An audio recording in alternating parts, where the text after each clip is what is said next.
नमस्कार, आप देख रहे हैं न्यूज 4 नेशन और मैं हूं प्रियदर्शन। पटना में इस समय एक बड़ा नाव हादसा हुआ है और इस नाव हादसे में कई लोगों के गंगा नदी में समा जाने की खबर आई है। यह हादसा पटना के मनेर थाना अंतर्गत हुआ है, जहां एक नाव पर सवार कुछ लोगों के अचानक से नाव के पलट जाने के कारण गंगा नदी में लापता हो जाने की खबरें आ रही हैं। दरअसल यह हादसा आज दोपहर का है और कहा जा रहा है कि ये लोग नाव पर सवार होकर के गंगा नदी पार कर रहे थे। इसी दौरान गंगा की तेज लहरों में नाव फंस गई और नाव अचानक से पलट जाने के कारण नाव पर सवार करीब 1 दर्जन लोग गंगा नदी में चले गए। इसके बाद कुछ लोगों ने तैर करके अपनी जान बचाई, लेकिन जो शुरुआती जानकारी आ रही है उसके मुताबिक करीब 6 से 8 लोग अभी भी लापता बताए जा रहे हैं। जो लापता लोग हैं उनकी छानबीन के लिए स्थानीय पुलिस प्रशासन और स्थानीय लोगों की मदद से वहां पे राहत एवं बचाव कार्य शुरू किया गया है, लेकिन अब तक उनके कोई अता पता नहीं मिला है कि वो तेज धार है गंगा की उसमें बह करके कहां चले गए हैं। साथ ही साथ इसे लेकर के यह भी नहीं स्पष्ट हो रहा है कि आखिर जो लोग गंगा में नदी में चले गए हैं उनको बचाने के दौरान किन किन जगहों पर हैं और इसके लिए किस प्रकार की वहां जो राहत और बचाव कार्य है वो शुरू की गई है। दरअसल जो तत्कालिक वहां पे राहत और बचाव कार्य में है उसमें स्थानीय प्रशासन की ओर से एसडीआरएफ सहित अन्य जो एजेंसियां हैं उन राहत एजेंसियों को इस काम में सक्रिय करने की बातें सामने आ रही हैं, लेकिन फिलहाल इसे लेकर के कुछ भी स्पष्ट नहीं किया जा रहा है कि जो लोग गंगा नदी में डूबे हैं वो डूबे लोगों का क्या हुआ है और साथ ही जो लोग उस गंगा नदी में डूबे हैं वो आखिर किन कारणों से जा रहे थे।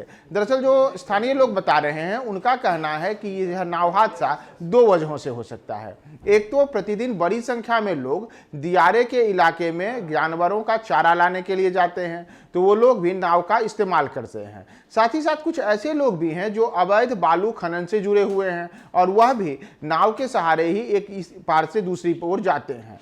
तो ये कौन से लोग हैं इसे लेकर के कुछ भी स्पष्टता नहीं है, लेकिन सबसे बड़ी बात यही है कि पटना में इस समय एक बड़ा दर्दनाक हादसा हुआ है और इस समय पटना में गंगा नदी में एक नाव के पलट जाने के कारण आधा दर्जन से ज्यादा लोगों के लापता होने की खबर आई है। इस खबर के मानते के साथ ही जो स्थानीय वहां पे लोग थे और जो उनके परिजन थे उनमें चित्कार मच गया है। बड़ी संख्या में लोग गंगा घाट के किनारे पहुंच करके और अपने परिजनों के सकुशल बरामदगी के लिए राहत और बचाव कार्य में जुटे हैं। साथ ही साथ वहां पे काफी गमज़दा माहौल है और लोग अपने परिजनों के सकुशल वापसी के लिए रोज रहे हैं। लोग काफी कोलाहल मचा हुआ है और इसके कारण पूरा का पूरा जो पटना वह घाट है मनेर के पास में वहां पे बड़ी संख्या में लोगों की भीड़ जमा है। लोगों को तलाशने के लिए जो लापता लोग हैं उनको गंगा नदी से सकुशल वापसी लाने के लिए पुलिस प्रशासन से भी गुहार लगाया जा रहा है। अब देखना होगा कि जो लोग गंगा नदी में इस नाव हादसे का शिकार बने हैं उनकी क्या स्थिति होती है, क्या वह अभी आने वाले कुछ समय के बाद वह कुशल वापस होते हैं या फिर जो वहां पे गोताखोर और अन्य प्रकार की जो राहत बचाव एजेंसियां हैं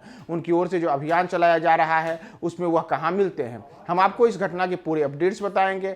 दरअसल यह घटना दोपहर में हुई है, इसके कारण अभी शाम होते के साथ ही वहां पे धुंध का भी असर दिखना शुरू हो गया है, जिस कारण से जो राहत एजेंसियां हैं उन्हें राहत बचाव कार्य चलाने में भी कुछ परेशानी आ रही है। लेकिन वहां से जो हमारे संवाददाताओं की रिपोर्ट है, जो स्थानीय लोगों के बारे में बताया जा रहा है, उन्होंने बताया है कि वहां पे इस हादसे के बाद चारों तरफ चित्कार मचा हुआ है। लोगों को समझ में नहीं आ रहा है कि आखिर यह हादसा हुआ तो यह अचानक से पानी में कैसे नाव पलट गए। नाव पलटने के बाद जो लोग थे वह गंगा नदी में डूब गए, तो उनके डूबने के बाद अब उनका क्या हुआ है। तमाम जो ये घटना है इस पर हम आपको पल पल के सारे अपडेट्स बताएंगे। आप हमारे साथ बने रहें पटना के इस नाव हादसे पर सारी जानकारी के लिए न्यूज 4 नेशन पे।